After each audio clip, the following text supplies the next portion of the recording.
நமக்கு family card apply பண்ணிரலாம்னு பாக்குறேன். சரிங்க. நமக்கு அட்ரஸ் ப்ரூஃப்க்கு ஏதாச்சும் கவர்மெண்ட் ஐடி வேணும் இல்லையா? அதான் இந்த அட்ரஸ்ல நாம ரெண்டுக்கு இருக்கிற மாதிரி ஃபேமிலி கார்டு வாங்கிடலாம்னு யோசிச்சுட்டு இருக்கேன். சரிங்க.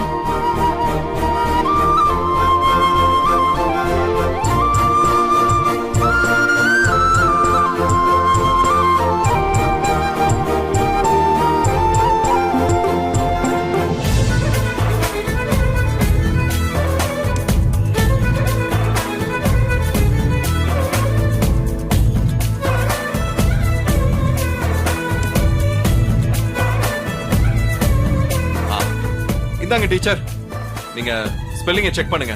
நான் தமிழ்ல கொஞ்சம் வீக்.